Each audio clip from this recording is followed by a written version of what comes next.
Muy bien, bueno, en la clase de hoy tenemos el privilegio de tener la visita de Carlos Nusch.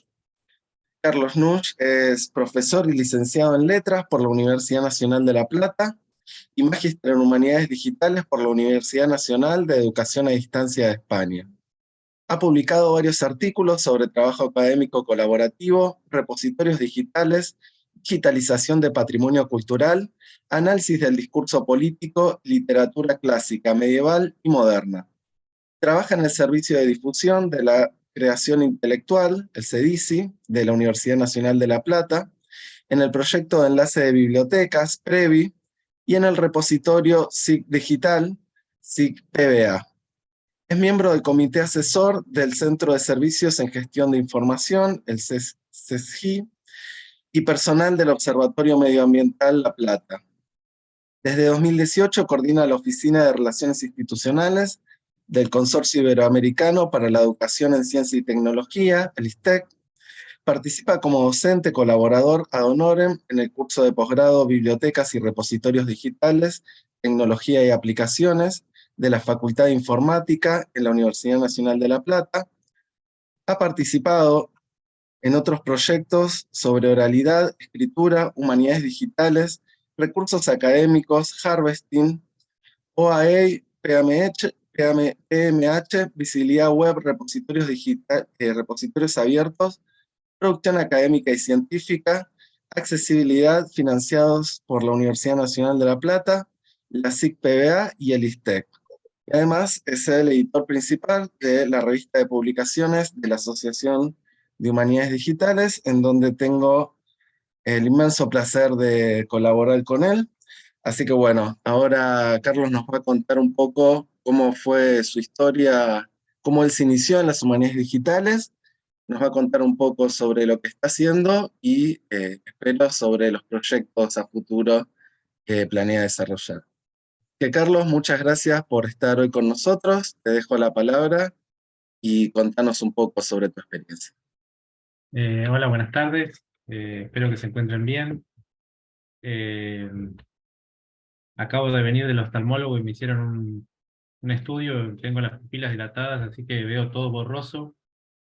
No fue muy oportuna mi cita al oftalmólogo, pero bueno, es lo más cerca que voy a estar de Borges en mi vida, así que voy a aprovechar estos 5 minutos de fama eh, para poner cara de Borges cuando hablo. Bien, perdonen, no sé si se escucha Frida ahí, que es la gata. Mi experiencia con las humanidades digitales es como cuando uno trata de hacer memoria de ver cuándo comenzó a gustarle algo y no puede poner una fecha exacta. Más o menos hace 10 años atrás me crucé con Jimena del Río en un congreso. eh, Y bueno, me la presentó otro profesor, me contó lo que hacía ella, me daba mucha curiosidad. Yo trabajaba en el área de repositorios, en el área de intercambio bibliográfico de bibliotecas. Entonces, bueno, como trabajo con repositorios institucionales, siempre trabajé en acceso abierto, en digitalización de documentos. Y alguna vez en un curso que hice, un profesor que vino a Buenos Aires, un curso organizado también por Jimena y por varios, no sé si estaba vos, Gabriel, seguro que sí, de la Universidad de Nueva York, en Abu Dhabi, no me acuerdo el nombre del profesor. Él me decía que yo venía siendo ya de antes humanista digital sin haberme dado cuenta, digamos, como sin haberme asumido como humanista digital cuando digitalizaba, cuando usaba los software de digitalización, hacía OCR y demás. Mi interés en las humanidades digitales empezó cuando comencé a ver qué hacían otros, y las posibilidades de trabajo que había y de hacer diferentes, o las diferentes técnicas que hay en las humanidades digitales de aproximarse, en mi caso, a la literatura, que es el área donde me formé. Eh, Así que bueno, empecé la maestría, aprovechando la pandemia, como tantos otros, y ahí me maravillé con toda la cantidad de herramientas que había y todas las cosas que se podían hacer, desde el marcado de textos y las ediciones digitales hasta cuestiones de, bueno, no son mi especialidad, pero la georreferenciación, trabajo con mapas, que es lo que trabajas vos, Gabriel, o bueno, la minería de textos y la estilometría, que es también otra área que me interesa y en la que estoy tratando de aprender un poco más.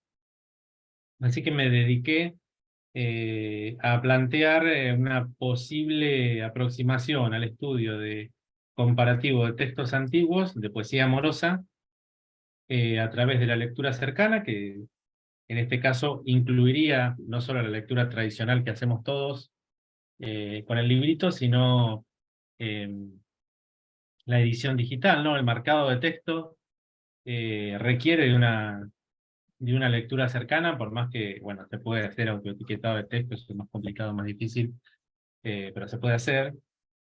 Pero la edición digital requiere el estudio minucioso digamos, del editor, del filólogo, de la persona encargada de esa edición.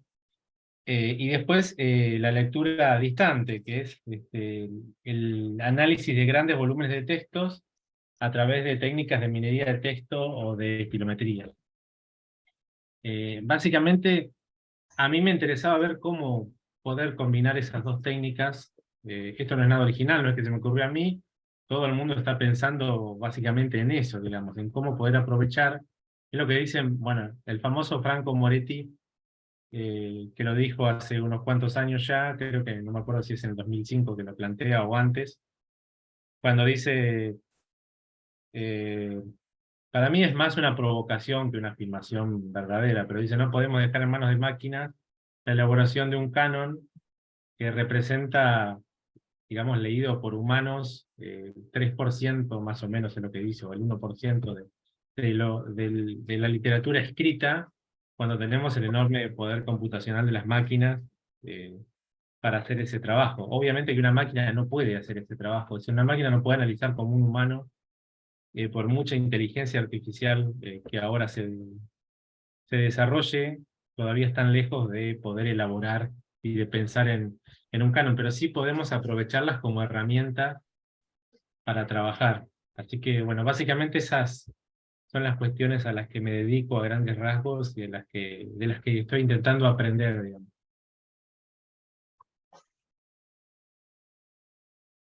No sé si fui claro, si hay alguna cosa más que les pueda contar. Digo intentando aprender porque en esto de las humanidades digitales, más allá de que uno ya esté recibido y tenga sus años, eh, está aprendiendo de la prueba y del error y está constantemente, de hecho, algún video de alguna humanista digital que anda por ahí dando vueltas, que después, si lo encuentro, se los puedo pasar. Es una española que dice, bueno, lo que necesitamos desarrollar los humanistas para trabajar en humanidades digitales es algo que no estamos acostumbrados a trabajar tanto, que es la tolerancia al error. Porque el 90% de las veces, cuando uno está aprendiendo a usar un programa o un lenguaje o una nueva herramienta, lo que pasa es que nos equivocamos, o los resultados no son lo que esperamos, o estamos aplicando alguna técnica de manera errónea, y bueno, tenemos que replantearla. Pero lo más importante es no desmoralizarte cuando pasa eso, porque es parte del trabajo, es casi lo cotidiano, digamos. Como dice Dolina, el acierto es breve y el error eterno. Así que, pero eso es lo que uno hace cuando está aprendiendo algo. Lo que pasa es que cuando uno aprendió, por ejemplo, a caminar, no se acuerda de todas las veces que se cayó cuando tenía 2 o 3 años, pero es así en todos los aspectos. Así que Eh, por eso me gusta decir que sigo aprendiendo cosas y que sigo intentando, más que...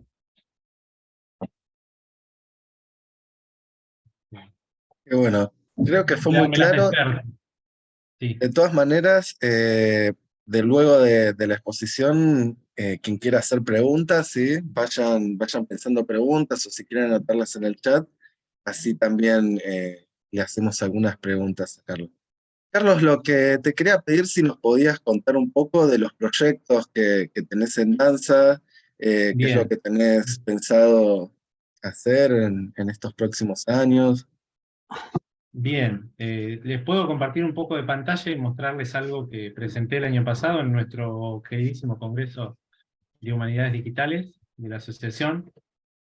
Eh,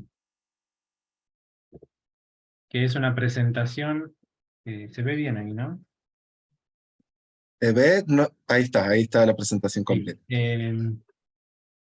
Que yo empezaba haciendo el chiste de que había pensado un título y después al leer lo que había escrito me había dado cuenta que no iba y que en realidad lo que estaba haciendo era otra cosa, para un poco de descomprimir la situación de solemnidad que había, porque en la conferencia inaugural del Congreso estuvo Jennifer Isasi, que precisamente mostraba y contaba todos sus intentos infructuosos por obtener algún resultado o trabajar.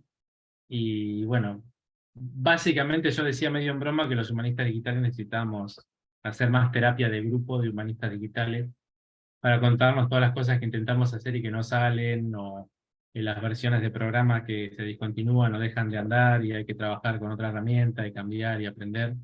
Bueno, esa es mi portada de la maestría y es en lo que estoy trabajando y continuando. Ahora voy a hacer, si todo sale bien, un doctorado en esta área. El trabajo final de maestría de la UNED, que lo hice con Jimena como directora, planteaba básicamente lo que acabo de contar, combinar lectura distante y lectura cercana. Lo más lindo que tiene esta portada es la imagen de Eros con los ojos vendados, que no me pertenece, más que como autor intelectual de la portada, sino que tengo que reconocer a Lucas Polegoto, un diseñador y amigo que siempre me ayuda y nos ayuda en la asociación. Y bueno, básicamente mi trabajo partía de leer el libro La alegoría del amor de C.S. Lewis, que es también, que era un medievalista, ¿no? Como Tolkien, el mismo autor de las crónicas de Narnia. Parece que en esa época, ya por Oxford, andaban todos los filólogos y escritores de grandes bestsellers que, que ahora vemos en películas. Lo que planteaba Lewis es que, bueno, el amor, como la concepción del amor como se conoce en la actualidad, eh, viene del siglo X, XI, XII después de Cristo en Provenza, eh, como si estuviera sugiriendo, habla de los autores antiguos, pero dice que en realidad lo que concebimos como amor en la actualidad viene de esa época. Y bueno, esto era lo que decía Lewis, ¿no? Que bueno, que Catulo y Propercio eran más que nada exhibicionistas, hablando de los poetas romanos, de los poetas del amor en la antigüedad.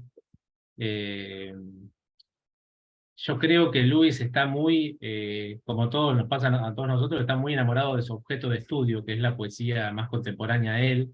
Entonces necesita explicar estas cosas de esta manera.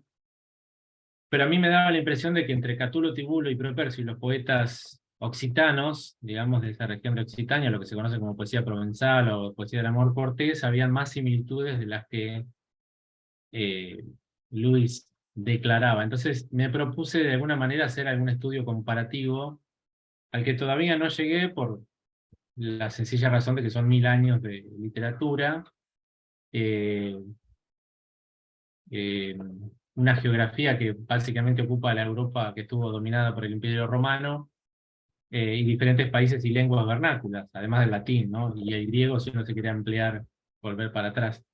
Pero sí uno puede plantear algunas cuestiones que puede empezar a estudiar. Entonces yo empecé a estudiar los poetas romanos, ¿sí? Eh, y analizar someramente cuáles eran las similitudes entre el amor cortés y el amor elegíaco del poeta elegíaco, en el sentido de que en ambos casos aparece una amada que está en una situación superior, en un nivel más elevado que el poeta utiliza un montón de metáforas que vienen del campo de la guerra y de la política. Por ejemplo, bueno, los romanos hablaban del servitium amoris, que es el servicio de amor, el servicio pensado en el sentido de servicio militar o de esclavitud del amor, y los poetas provenzales hablaban también del servicio en el sentido del servicio a un señor feudal. De hecho llamaban señor a la amada, señor en masculino a propósito, ¿no? Para darle más estatus. Y los poetas romanos, por ejemplo, la llamaban domina, que precisamente el femenino de dominus, que es el señor de la casa o el señor o el amo de un lugar. Entonces, bueno, ahí está Catulo con una lesbia un poco aburrida de escuchar sus poemas, supongo. Y bueno, y analizamos un poco los conceptos de amor y de eros que vienen del griego, y de amor para los romanos, y algunas cuestiones así, esto del trabajo de lectura cercana, ¿no? Del verbo erao, que es erótico, y fileo, que es un amor más filial, eh, y dos tipos de poesía amorosa, que es la poesía epitalámica, que es la poesía del matrimonio, y después sí, la poesía del amor-pasión, la poesía erótica de los poetas elegíacos. Bueno, algunos de estos tópicos típicos del amor, de los poetas romanos, por ejemplo, el amor puella divisa, que es el amor por la mirada. El amor siempre empieza con la mirada, o el amor, como lo que nosotros conocemos como amor a primera vista, o algo así, o las llamas del amor, o la militia de amor, es decir, la lucha del amor y demás. Y mi idea es seguir trabajando y analizando estos tópicos en un volumen un poco más grande de literatura. Bueno, ahí está una imagen un poco más de los poetas, que intentaba ilustrar los poetas occitanos. Y bueno, cuál era la concepción de los poetas occitanos, del afín amor, del amor cortés, que tenía determinados pasos, que también tenían una amada en una situación más elevada que el poeta, que estaba casada, o sea que incluía también lo que ahora llamaríamos el poliamor, bueno, el adulterio en realidad, pero que era algo no carnal, sino ideal, bueno, todas estas cuestiones. Como es un plan de trabajo para varios años o varias décadas, todavía no me centré tanto en los poetas occitanos, que sería el objetivo del final de la comparación, sino en los poetas latinos. Eh, bueno, utilicé algo que ustedes supongo que ya deberán conocer o habrán escuchado nombrar, ya estarán trabajando, que es el famoso R, el lenguaje R y RStudio, que es para hacer minería de textos. Y bueno, en realidad es un software de código abierto, que tiene una gran comunidad detrás, que lo sostiene eh, y contribuyen, digamos, a mantenerlo, que se usa mucho, sobre todo en ciencia de datos. Y tiene muchísima potencialidad de estadística, de elaboración de gráficos, de trabajo con grandes volúmenes de datos, incluido el procesamiento del lenguaje natural. Y bueno, en la maestría que hice yo, así como ustedes en la diplomatura, tuve una materia que me enseñaban estilometría, digamos, o sea, minería de textos con este programa, y estos son algunos de los gráficos, ¿no? Las palabras más usadas en Catulo, más frecuentes, la comparación entre los léxicos de Catulo y Propercio, o las palabras que más usadas, las más usadas en los poemas, y en los poemas que aparecen. Eh, Estas son las de Catulo, acá tienen las palabras más usadas en Propercio, que por supuesto aparece mucho el nombre de la amada, porque es una poesía amorosa, pero hay algunos términos como puela, que es la muchacha, que la muchacha es la amada del poeta elegíaco. eh, bueno, el amor, acá está este es otro gráfico de comparación de léxicos, que en realidad, en este caso, estoy comparando creo que a Catulo con Propercio, y la vista ahora que me está volviendo me ayuda un poco. eh, no era muy informativo, este lo tengo que mejorar un poco. O sea, ya van a ver que aparecen cosas que uno no siempre... bueno, este es un hallazgo que hice yo, esto, a ver, descubrí la pólvora, esto lo saben todos los filólogos que estudiaron a Catulo, pero bueno, yo gracias a la herramienta pude encontrar que habían una serie de versos que se repetían de manera igual en varios sectores de la poesía de Catulo, que tiene que ver con el hermano y la muerte del hermano, que me parece que Catulo lo hace a propósito, no es que se plagió a sí mismo y dice voy a poner este verso en otro poema porque era que le faltaba calidad de poeta sino que utiliza a propósito esa seguidilla de versos con el mismo tema. Bueno, estos son los bigramas, que son la comparación de dos palabras juntas, los bigramas que más se repiten en Catulo y en Propercio. Este es un grafo, que es como si fuera parecido a la nube de palabras que está tan de moda. Bueno, este es Giuseppe, el gato naranja, eh, que acaba de pasar a hacer un cameo. Estas son las palabras más comunes. Sin uno de los problemas que tenía yo era que algunos poemas tenían estribillo. Entonces, cuando uno empieza a contar palabras y el estribillo se repite, empiezan a tomar relevancia palabras que por ahí no son tan... A ver, que la podemos pensar de dos maneras. No son relevantes porque se repiten en el estribillo lo repite 2 o 3 veces en un poema o en una canción, y en realidad es una cuestión rítmica, o porque eran palabras importantes, las puso en el estribillo. O sea, eso es una decisión que ya la computadora no puede tomar, que es una decisión que tiene que tomar el humano. Ahí tenemos en la parte del grafo de Catulo, a la izquierda, este trigrama o cuatrigrama que aparece acerca del hermano muerto, que aparece 2 o 3 veces en su poesía, creo que 3 veces.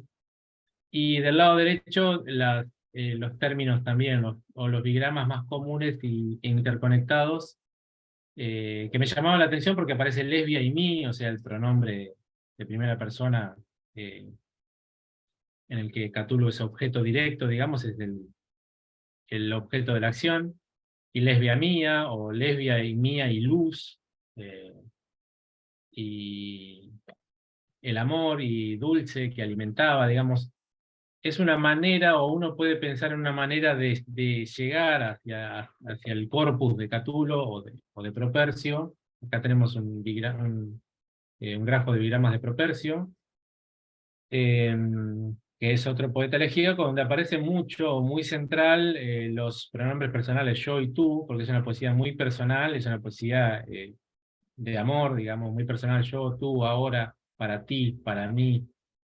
eh, Por supuesto aparece mi Cintia, no, Cintia Mea, que es la amada. Es algo que no dije, pero bueno, tanto los poetas elegíacos como los poetas provençales utilizaban un seudónimo también para su amada. Este estibulo también tiene una gran presencia o un gran peso de los pronombres personales, así como de algunos términos elegíacos como puela. Y bueno, ahora no me deja la visión oftalmológica débil ver, pero hay algunos términos ahí que después ustedes analizarán más en detalle, que tienen que ver con la poética amorosa de Tibulo. Este es un grafo que intenté hacer y me salió mal, para que vean que, y lo más común es que ocurra esto, ¿no? Y que uno tenga que trabajar en la visualización. O, bueno, acá se me fue la mano superponiendo palabras y no se lee nada. En este otro dije, bueno, que las palabras que se superponen desaparezcan, y desaparecieron todas. Acá lo arreglé casi por la mitad. Pero bueno, te digo, para no contar solo las ganadas, sino que el trabajo del humanista digital está lleno de estas cosas. Pero cuando uno lo va tomando como algo más normal y común, como parte del trabajo, es hasta divertido, digamos, estar ahí. Hay gente, bueno, lo decía el profesor nuestro de R, hay gente que se dedica a hacer sudoku, yo me dedico a hacer scripts para hacer análisis de texto. Bueno, algunas tablas de bigramas, y coapariciones de palabras en los poetas. Eh, Esto es modelado de tópicos, que es una técnica que se usa también para que la computadora analice la probabilidad de que 2 palabras o 3 palabras aparezcan juntas, y cuando un grupo de palabras es más probable que aparezca junto, lo digo así, tiene toda una explicación matemática, lo digo así rápidamente, y eh, cuando tienen más posibilidades de aparecer juntas las palabras, en general digamos, se concluye a través de una serie de procedimientos de ingeniería de texto, que es un tema dentro de un conjunto de textos. Bueno, acá estaba separado 6 temas el corpus de Catulo, uno que tiene que ver con las cosas de las que se habla en los poemas más largos, entre los que están los epitalamios, y otros más vinculados al amor pasional, no al amor matrimonial de los epitalamios, sino al amor apasionado, del adulterio de los poemas más breves. Estos son clusters, que es básicamente lo que es algo similar a lo que hace el modelado de tópicos, que es agrupar distintos conjuntos de palabras o de datos. Esto lo hace la computadora sola, es algo que se hace, digamos, de manera numérica y no y no como el modelado de tópicos que trabaja más con palabras, pero es otra técnica que se puede utilizar, digamos, hacer clústeres, para decirlo así, son conjuntos de elementos o conjuntos de palabras o de temas dentro de un conjunto de textos. Esta es una métrica de lo que se dice coherence, que es algo que yo estuve estudiando cuando uno hace modelado de tópicos, uno le puede decir a la computadora o a R cuántos grupos quiere tener, cuántos temas piensa que hay en este conjunto de texto, pero hay una manera matemática de medir esos clústeres para que, o medir cuán separados y cuán juntos están los conjuntos de palabras y cuán diferentes son entre sí, digamos. Y esa medida para el modelado de tópicos se llama coherence, y aplicándola a los textos que yo tenía, me daba que en el corpus catuliano la agrupación de conjuntos o de temas dentro de ese corpus, la más coherente o la mejor posicionada con ese análisis era la de 8 temas y no 6, así que bueno, los separé en 8 y ahí empecé a analizar que habían 8 temas, grandes temas en la poesía de Catulo. Ahí ya empecé a tener problemas de encoding, que son otros problemas, que es cuando a uno la letra le aparece, en vez de en castellano, digamos, en caracteres latinos, en caracteres raros o japonés o cosas así. Ese ya es otro tipo de error, pero digo, para que vean que uno arregla una cosa y se desacomoda otra y es parte del proceso natural de aprendizaje, no es nada tan dramático, digamos. Eh, Bueno, y después otra de las cosas que estuve trabajando fue con metadatos, con esquemas de metadatos para describir, o para cuando hago la lectura cercana, eh, eh, catalogar, digamos, esos textos, etiquetarlos o marcarlos con... eh, ¿Ustedes ya vieron lo que es un metadato? O no sé si lo ven. Bueno, metadato es un dato que describe datos, para decirlo así rápidamente, y cuando uno trabaja etiquetando textos, le pone nombre a la etiqueta, digamos.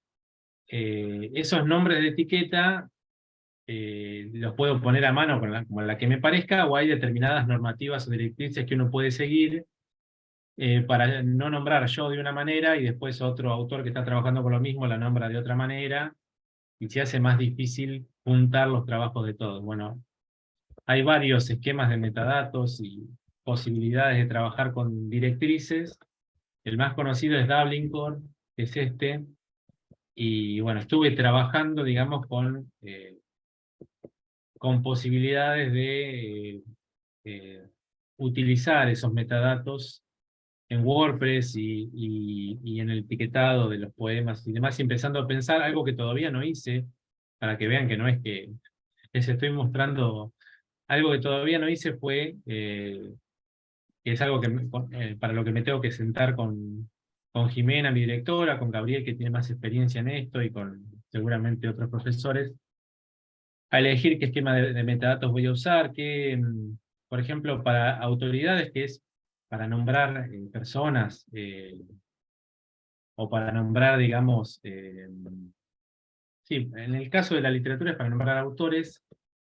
Se utilizan diccionarios de autoridades para nombrar, siempre, por ejemplo, poner, no sé, Jorge Luis Borges, y no poner J. Borges, Jorgito Borges, o como se me ocurra, sino que para facilitar la búsqueda de esos metadatos, la interoperabilidad entre diferentes sistemas y demás, todos usemos una nomenclatura única. Bueno, para eso existen diferentes herramientas, VIAF, Virali, TLG, TLL, algunos más específicos, otra vez el gato, algunos más específicos, otros menos específicos del área de literatura antigua, pero bueno, me quedé con VIAF, que es un diccionario de autoridades, porque los autores con los que yo iba a trabajar no eran tan desconocidos, y era mucho más simple de trabajar con ese tipo de metadatos, eh, y después utilizarlo para etiquetar en XMLT, que eso lo deben haber visto ya, supongo. No, todavía no lo escucharon nombrar, bueno, no les spoileo nada, pero bueno, para hacer eso ahí hay un ejemplo de un poema etiquetado, ya les va a tocar seguramente, que es con lo que estoy trabajando también, digamos, cómo etiquetar esos poemas para hacer una edición digital que sea, digamos, confiable, que respete determinadas normas y determinadas buenas prácticas. Eh, y bueno, después posibilidades de hacer bases de datos con diferentes tecnologías para acercarme al estudio de la poesía antigua y la poesía provenzal. Bueno, ese era el último chiste de la presentación, que era nuestro querido personaje de Nombre de la Rosa, que habla todos los idiomas y ninguno. Yo, bueno, programo en todos los lenguajes y en ninguno, o en varios y en ninguno, como todos los humanistas que empezamos a movernos en esta área. Eh, y ese es el final de lo que presenté el año pasado, este, que es en lo que estoy trabajando ahora en este momento. Bueno, Carlos, muchas gracias. Nos mostraste varias cosas que vamos a estar viendo en la diplomatura. La diplomatura en realidad recién arranca hace poco. Ellos Ah, ah, recién están terminando la primera unidad, donde Jimena les presenta qué son las humanidades digitales.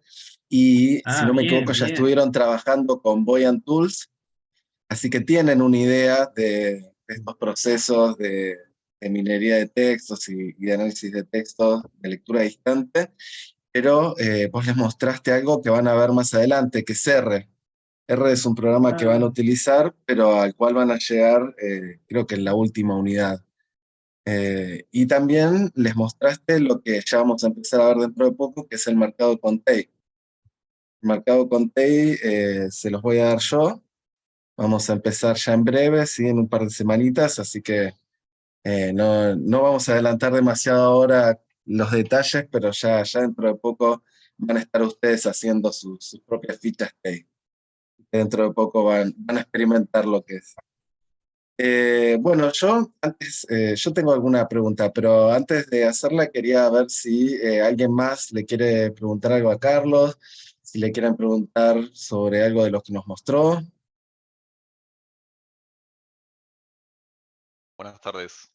Buenas No sé tardes. si se escucha bien. sí.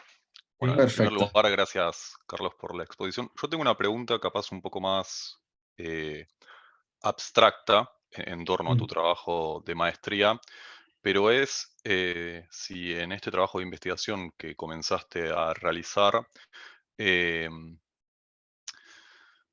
la pregunta va más por el lado de cuánto de metodología de investigación de la disciplina en la cual vos te licenciaste, que Mm. eh, se- predomina en, en tu trabajo de investigación y cómo va permeando la necesidad de nuevas metodologías de investigación, ya sea con otras disciplinas que no necesariamente provienen de sistemas de información o también de las mismas. Capaz que la pregunta es un poco, em, la pregunta en realidad es un tanto más personal. Yo me recibí de historia y cada vez que pienso un poco en empezar análisis eh, en torno a las humanidades digitales desde mi disciplina, muchas de las metodologías que yo fui aprendiendo predominan y es más el usar recursos tecnológicos para esa metodología. Entonces me encuentro preguntándome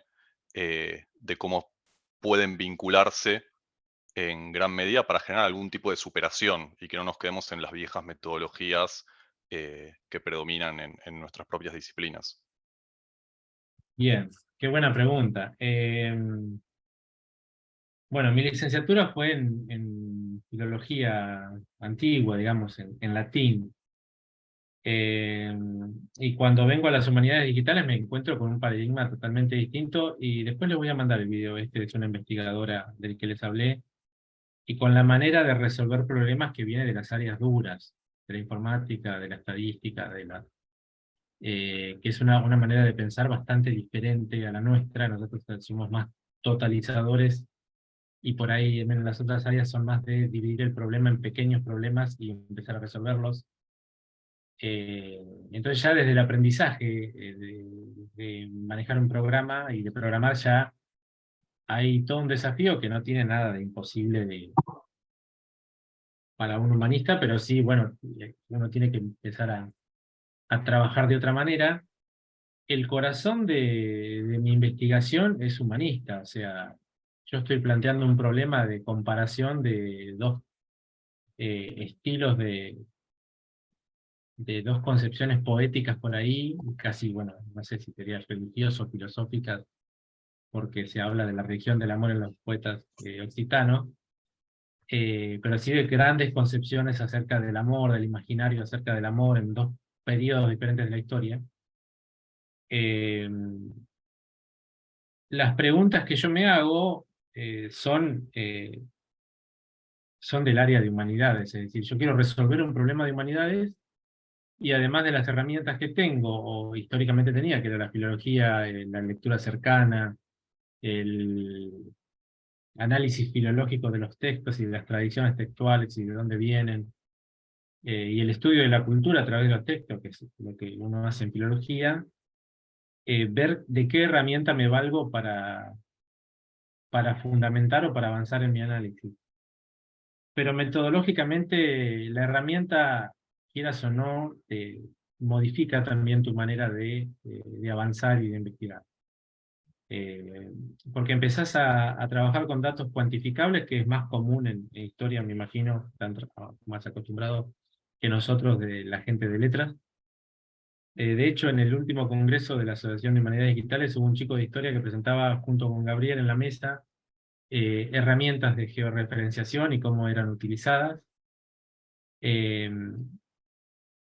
lo que te da, lo que te dan las metodologías de técnicas de humanidades digitales es la posibilidad de abarcar quizá un volumen de información mayor al que vos abarcarías con las técnicas tradicionales. Es decir, yo, si me propusiera leer todos los textos en latín, en español antiguo, en occitano, desde Catulo, que es del siglo I a.C., a los poetas provenzales, que bueno, terminan como en el siglo XIII, para ver tradiciones, diferencias, similitudes y demás, leyéndolo a ojo, no, me llevaría toda la vida y no terminaría.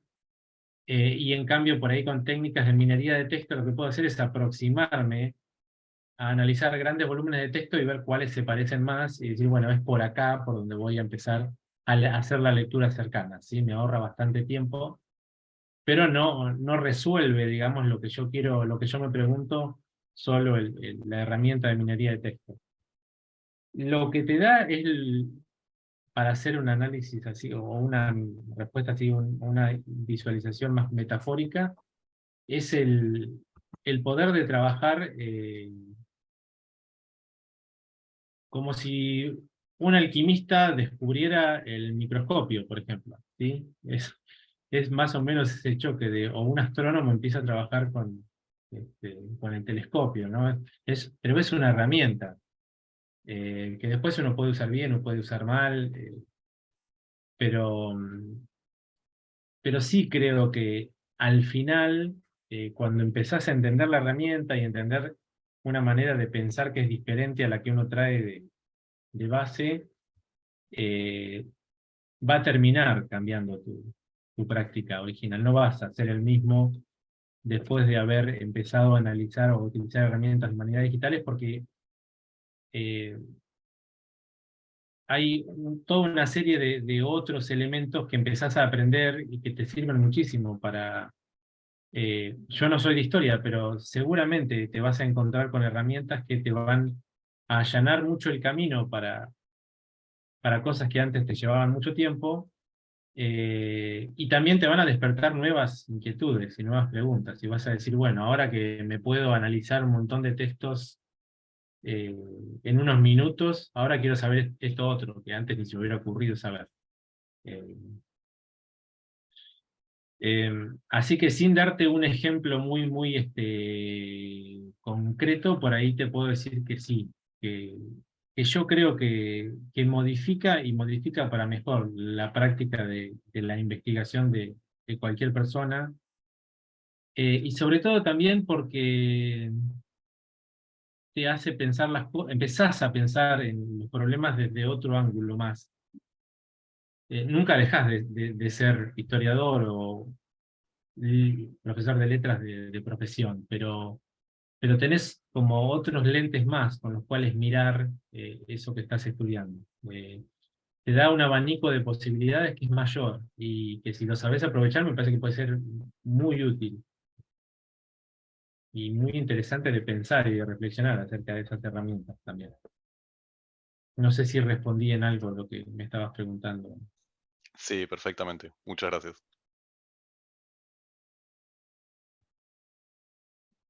Muy bien. ¿Alguien más que quiera hacer una pregunta? Sí, Gisela. Esperen, tenía que encontrar el botón del mute. En realidad, no tengo una pregunta muy armada, son varias ideas que tengo en la cabeza. Em, yo soy de arqueología y soy editora, y hace un par de años, no mucho, empecé a meterme en un montón de cosas que tienen que ver con las humanidades digitales, pero yo no sabía.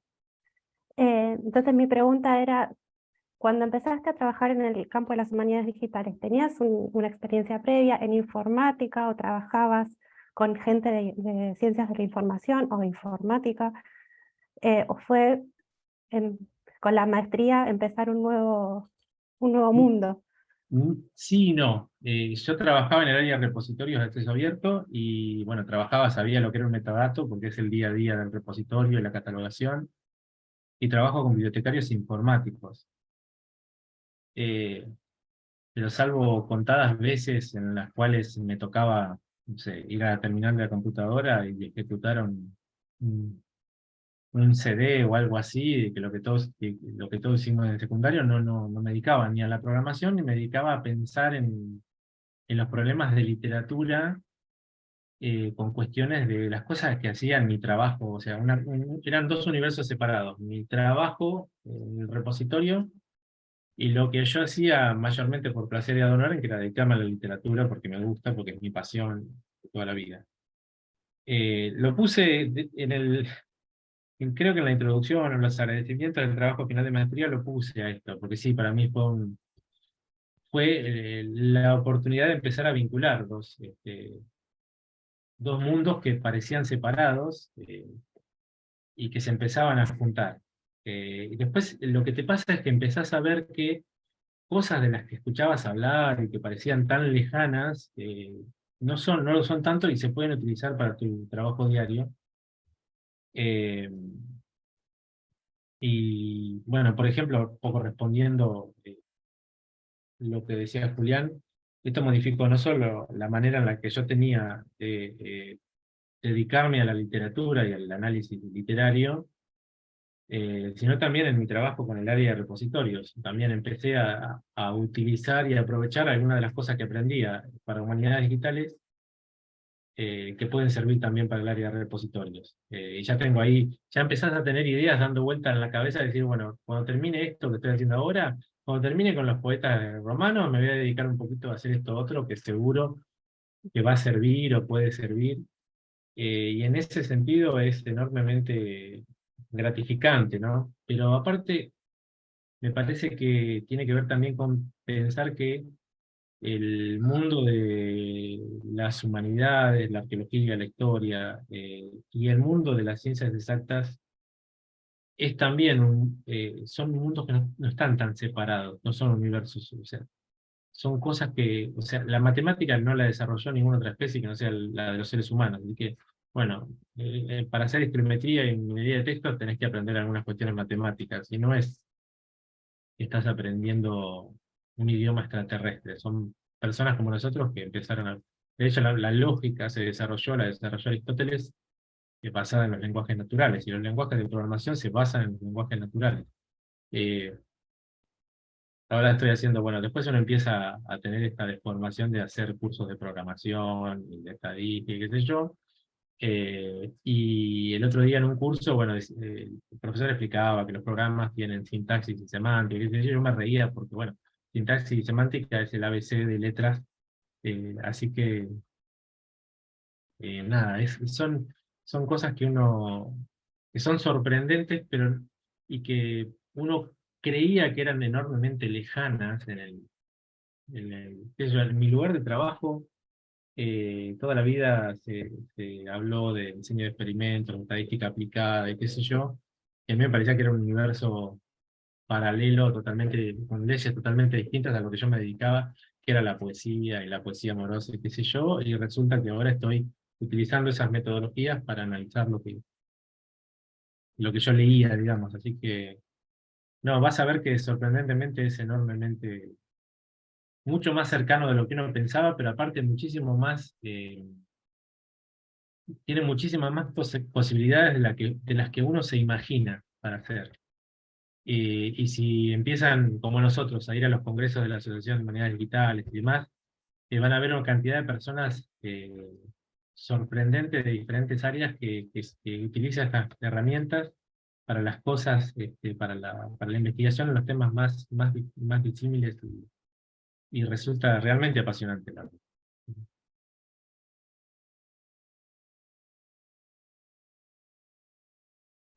Muy bien, ¿alguna otra pregunta?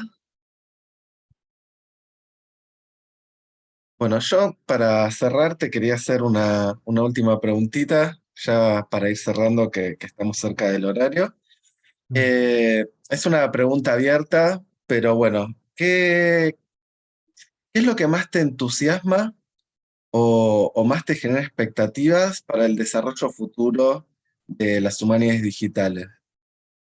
¿Hay algo que te esté llamando la atención, que pienses que puede ser revolucionario o por dónde ves que se puede llegar a desarrollar este campo que te parece que puede ser más fructífero? Eh, a ver, es una excelente pregunta también.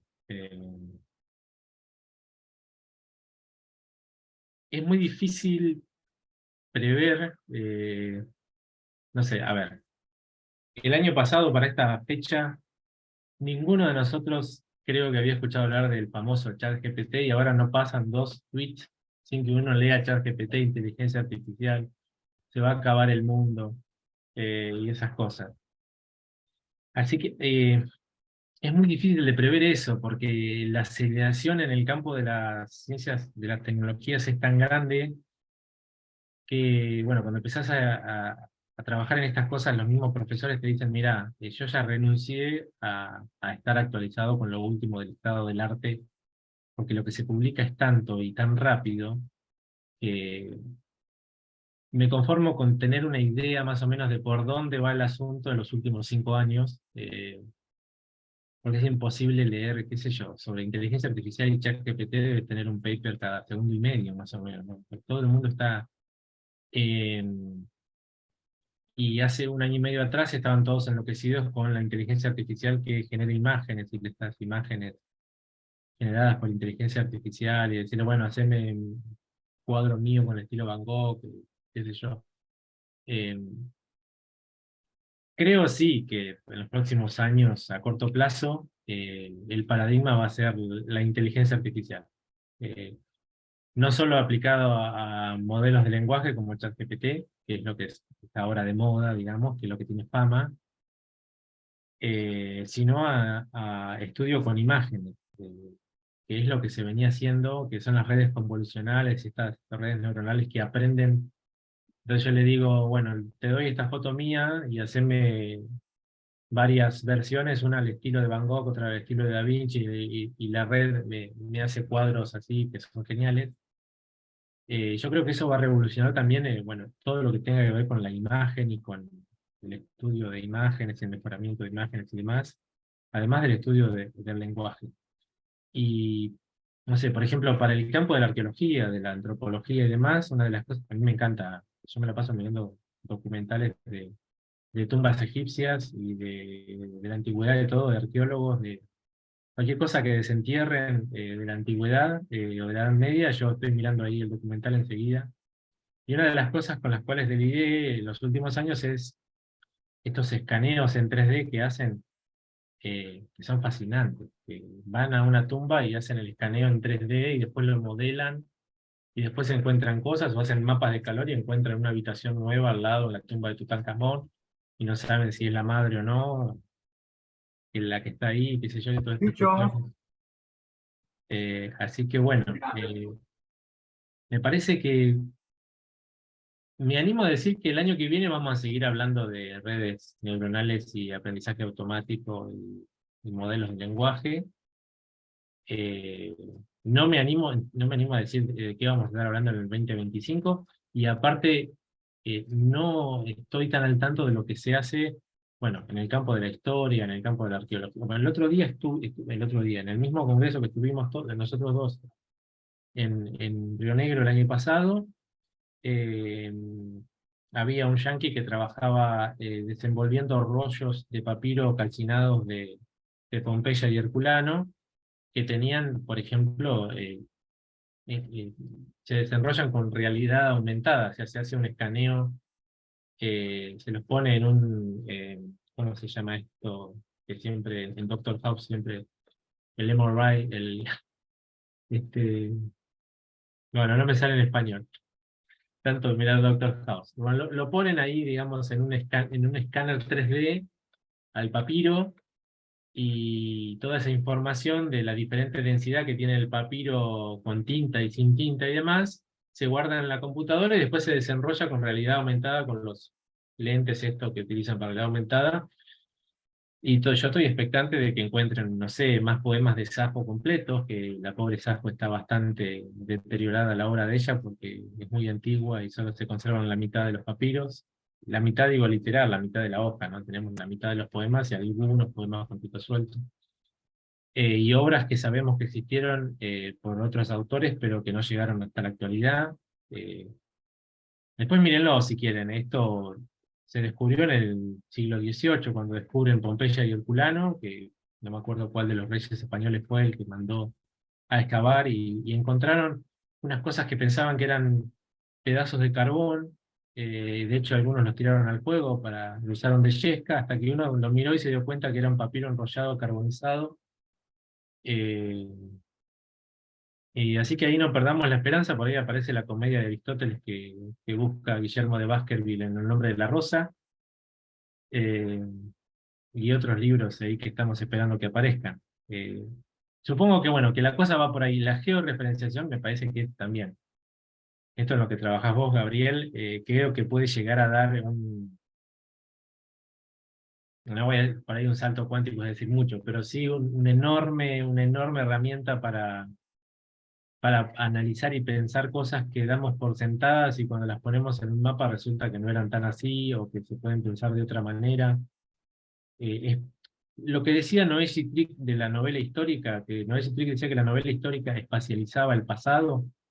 Bueno, eso yo creo que ya las humanidades digitales están espacializando el pasado. O sea, todo eso que tenemos a través de textos, o lo estamos poniendo en 3D, lo estamos mirando, lo estamos analizando diferentes datos, y lo estamos analizando en más dimensiones que las 3 dimensiones que tenemos, ¿no? Porque cuando uno hace gráficos y grafos y qué sé yo, ahí está viendo las cosas desde otro ángulo totalmente nuevo.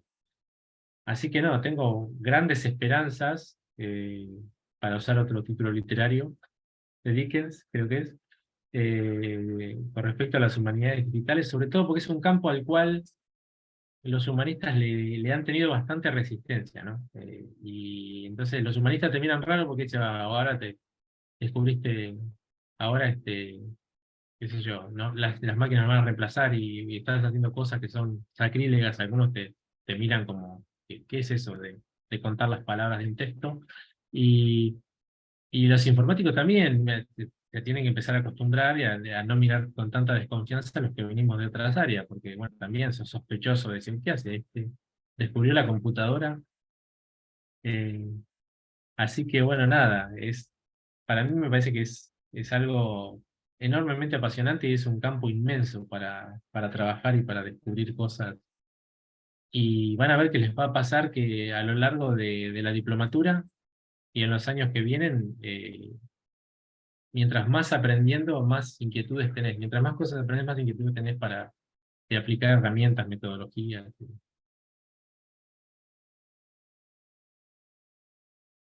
Bueno, Carlos, muchísimas gracias. La verdad que fue muy interesante todo lo que nos presentaste hoy. Si nadie más tiene alguna última pregunta, creo que ya podemos dar por terminado el encuentro de hoy. Muchas gracias por habernos visitado. Ahora, la semana que viene, los estudiantes van a tener una pequeña pausa de las unidades para hacer el trabajo final del primer módulo. Ya luego les vamos a mandar un mensaje para comenzar el siguiente módulo, el módulo 2, donde ya vamos a empezar a ver este tema del marcado XML-TI. Muchas gracias por acompañarnos hoy, que terminen muy bien la semana y nos estaremos viendo pronto. Entonces. Hasta luego. Muchas Buenas gracias tardes. a ustedes. Muchas gracias. Hasta luego.